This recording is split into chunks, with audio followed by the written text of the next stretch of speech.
Pusat Polisi Militer TNI Angkatan Darat Puspomat menetapkan seorang TNI berinisial Serda TBW sebagai tersangka tragedi Kanjuruhan. Serda TBW merupakan oknum TNI yang menendang supporter Arema FC di Stadion Kanjuruhan.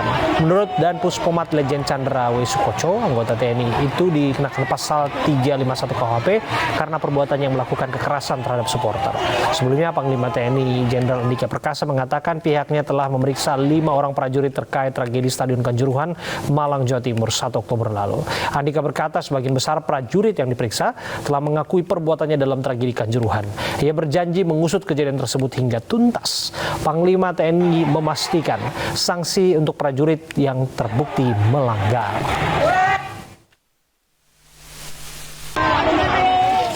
Ya, kita lanjutkan diskusi, dialog bersama dengan Bang Effendi Syaputra, pegiat sepak bola. Bang Effendi, jika kemudian disebutkan tadi bahwa rekomendasi ini hanya sifatnya imbauan yang jadi angin lalu aja gitu ya, apa dampaknya jika PSSI betul-betul mengabaikannya? Tetap PSSI kan untuk menjalankan kegiatannya tentu roda kompetisi harus diputar. Nah, kalau dia mengabaikan hal ini, soal kompetisi ini kan perizinan tetap kembali kepada pemerintah, dalam hal ini Polri. Jadi nggak bisa juga kan kalau tanpa pengamanan.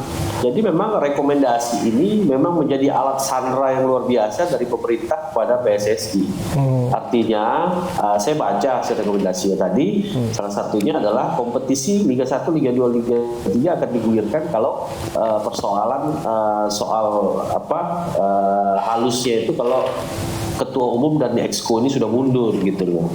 Nah, bahasa ini kan jelas. Ya kalau belum, ya liga nggak bisa kita jalankan. Walaupun FIFA juga sudah menjelaskan bahwa PSSI sudah bisa menjalankan lagi kompetisi nanti November. Tapi kan soal perizinan itu menjadi wilayah dari pemerintah. Ini tidak bisa juga. Jadi tidak bisa ugal-ugalan juga. Jadi memang harus ada kompromi juga di sini. Dan ini juga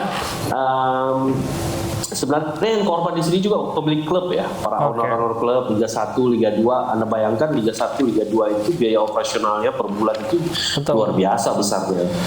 Dengan diberhentikan seperti ini tanpa kejelasan ya, artinya dulu COVID berhenti itu dengan kejelasan bahwa berhenti dengan alasan force majeure, sehingga ada regulasi untuk penyesuaian gaji ataupun pemberitahuan ke sponsor. Tapi sekarang ini kan tidak jelas juga, menggantung juga semuanya. Jadi tidak ada surat dari PSSI yang menyatakan bahwa ini force majeure dan liga dihentikan juga gitu.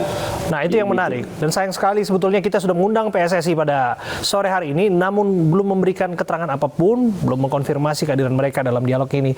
Tapi bagaimanapun ini semacam pertaruhan antara seorang yang disebut mewakili wibawa PSSI, ada di sana Iwan Bule, yang juga dapat dukungan dari sebagian kalangan, tapi di sisi lain banyak juga yang berharap dia mundur karena kaitannya dengan kompetisi yang tidak berjalan. Anda sudah singgung tadi Liga 1, Liga 2. Di sana ada pejuang rupiah, ada insan sepak bola, bahkan pecinta sepak bola juga yang berharap kompetisi segera berjalan.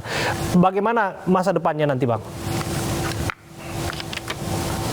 Ya, masa depan liga kita ini ya tergantung dari mau tidak, rela tidak para pengurus kita ini, para pemegang otoritas ini mematuhi rekomendasi dari TGI PF tadi. Sebenarnya untuk dipatuhi pun proses KLB itu kan kalau bergulir juga akan melibatkan voter, tidak melibatkan pemerintah juga.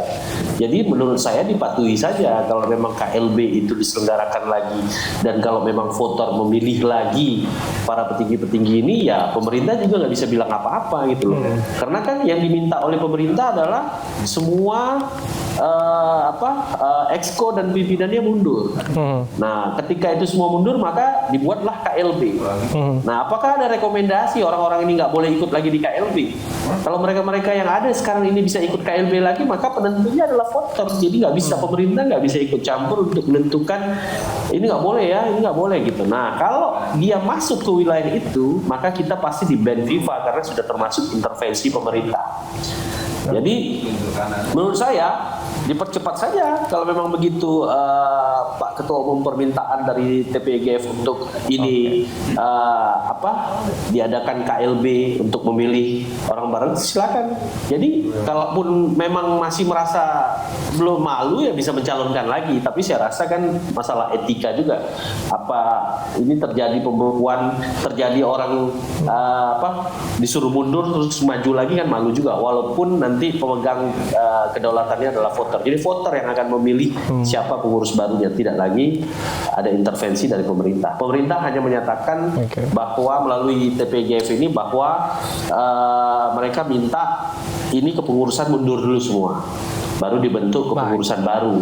Baru di bawah pengurusan baru itulah nanti kalau sudah terbentuk liga bisa berjalan. Tapi banyak dari teman-teman kita para pemilik klub, owner klub semua beranggapan bahwa ini kan kejadian extraordinary. Mestinya harus bijak dalam menentukan kebijakan itu. Contohnya, kita mempersiapkan KLB, tapi kita menunjuk semacam badan transisi yang bersifat PLT yang juga ikut menjalankan kompetisi.